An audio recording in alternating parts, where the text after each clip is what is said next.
Welcome back to my channel. Today I'm going to be sharing with you my recipe for organic, healthy paleo chicken wings. These are so good. They're sticky, they're sweet, but they're much healthier than like regular restaurant or store-bought chicken wings because number one, they are not deep fried, they're baked. Number two, we're using good quality oils and fats. Number three, we are not using, they're much lower sugar, and the sugar that we are using is not processed and not refined. We're using honey, or you can use maple syrup. So yeah, they're just a lot cleaner, a lot healthier, and they taste so good. They're my husband's favorite by far. I do want to say that because there is still sugar from the honey in there, they are not technically candida friendly, but you could definitely leave the honey out and then they would be candida friendly. They just won't be sweet. But that's totally okay. If you're okay with not having like the sweet and just having more of the savory, then 100% leave out the honey and it'll be so good. So I'm gonna show you what we're using. I'm gonna show you the ingredients and then I'll show you how to make it. All right, so here's everything you're going to need, and I'm gonna start with the chicken wings. These are organic chicken wings. They are not, I'm not gonna say that they're free range because it doesn't say free range on the bag, but this is all I can find in my local grocery store. But I'm happy that they're at least organic, which means that they're fed organic grains. And over here it says non-GMO grain fed, raised without antibiotics, pesticide and herbicide free, and no animal byproducts. So for me, that's the most important, is that they don't have antibiotics and that they're not fed GMO grain.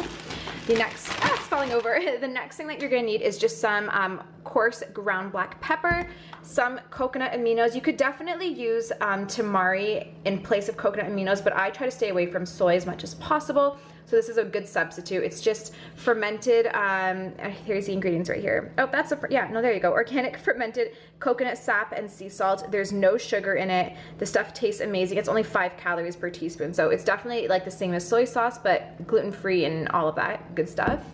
I use this ketchup. This is from Welby's, so it's a focus.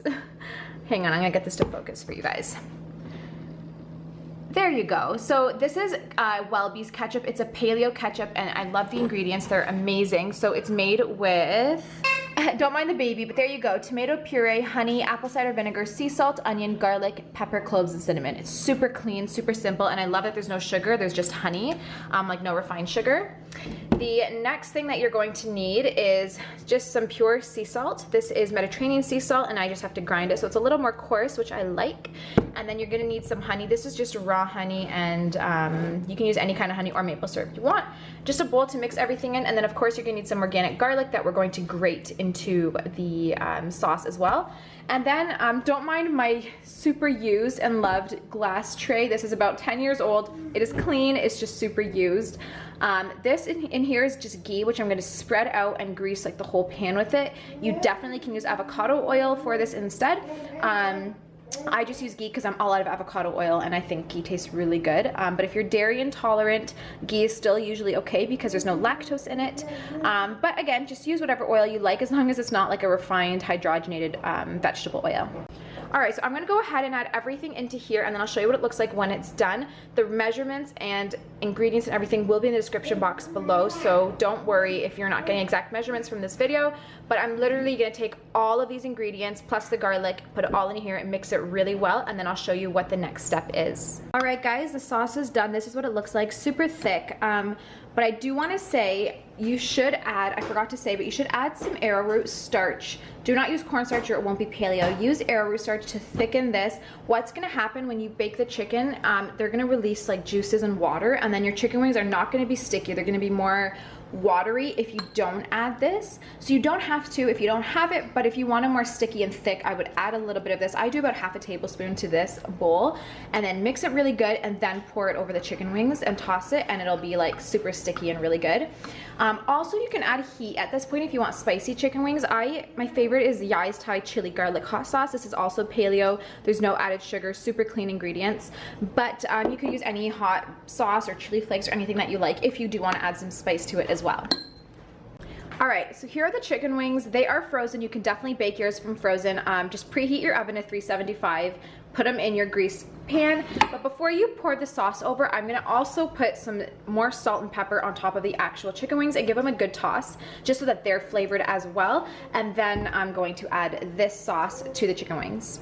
All right guys, so here they are. Like I said, they're not super coated right now, and that's because they're frozen. So put them in the oven, and in about 10 minutes, go in there with a big spoon and give them a complete toss, and then everything will be super coated. And as they continue to cook, they'll get more sticky and more coated as juices will get released.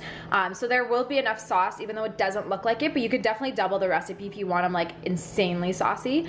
But yeah, I'm gonna go toss them in the oven, and I'll show you what they look like halfway through and then when they're done. All right, so the chicken wings are in the oven. So I don't have a specific amount of time that I leave mine in. It depends on your oven. It depends on how many chicken wings you're cooking. So I just keep an eye on mine. I will put them in, and then about 10 minutes I'll go give them a toss so that they're all coated. And then I usually leave them for like 20 or 30 minutes, I think. When I see that they're getting really like crispy and they're cooked through, then I will turn the broiler on. Usually I usually do around 450 degrees under the broiler, and I let them go under there just for like 5-10 minutes, just until they get like extra crispy and darkened. Then I'll take them out, make sure everything is nice and tossed up, and then we'll eat them. So that's kind of like my process. So I'm gonna show you what they look like before I put them under the broiler, just so you guys kind of have something to go off of. And then usually with the chicken wings, we'll serve it alongside like a massive salad, probably some roasted veggies, like maybe roasted broccoli and roasted Brussels sprouts or roasted carrots. And then maybe some squash or something, and then usually some kimchi on the side. So we're getting lots of good vegetables and stuff in, but then we also have our meat, and there is some carbs in the meat from the sugar, and there's also sugar. So it's a pretty decently balanced diet, or a balanced meal, and it tastes really good, and it's awesome if you're craving something junky, but you don't want to go out and eat something junky. Plus, it's a lot cheaper to do it this way too. So yeah, I hope you guys enjoy this recipe. I'm gonna show you what they look like halfway through, and then I'll show you what they look like when they're done. All right, I just pulled the wings out of the oven. Sorry for the weird lighting, it's getting dark out. But they've been in the oven for about 25 minutes at 375, and they're halfway done. So I just tossed them with the spoon over there. I'm gonna put them back in the oven for about another 20 minutes. Then I'm gonna broil them. Sorry, that's the kids. I'm gonna broil them for about 10 minutes. And then I'll show you what they look like when they're done. All right, so here is the wings after being in the oven for an hour at 375. So you can see that they're fully cooked. They're all white, but they're not sticky yet. So this is where broil comes in. I'm going to put it back under the broiler for 10 minutes at about 450, and it's gonna get crispy, and then it's really gonna thicken up. So you can see it bubbling away under broil, and you can see that it's thickening and it's starting to darken and crispy. So it's about 5 more minutes to go, and then I'll show you what it looks like when they're done. All right guys, here is the finished product. They're still sizzling because they just came out of the oven, but you can see that they're nice and darkened. They are super crispy, and if you add more arrowroot and more ketchup, they'll be more red and more sticky, but I like it just like this. They actually are pretty sticky anyways, but they're like sweet, and if you add some heat, they'll be spicy as well. They're so good. All right, so there you have it. That's the recipe. Like I said, if you add more ketchup, more hot, and more arrowroot, it's like thicker, and it'll actually like drip in the sauce, and it'll be redder if you want that. You could leave the ketchup out altogether, and it'll be more like a honey garlic. So yeah, you can really do anything you want with it, but that's the base recipe. Like I said, don't add cornstarch to thicken it. It's not good for you. Add arrowroot powder or flour or starch. It's all the same thing. And yeah, that's about it. So if you like this recipe and you want to see more, give it a thumbs up, and I'll make some more videos. I do have, sorry, it's the kids. I do have a jam recipe coming out. It's like a gut healing, healthy jam recipe that I'll be posting soon as well. So stay tuned for that. And I have more what I eat in a day videos coming out soon. So yeah, thank you so much for watching this video. I really appreciate it, and I will see you in my next one. Bye.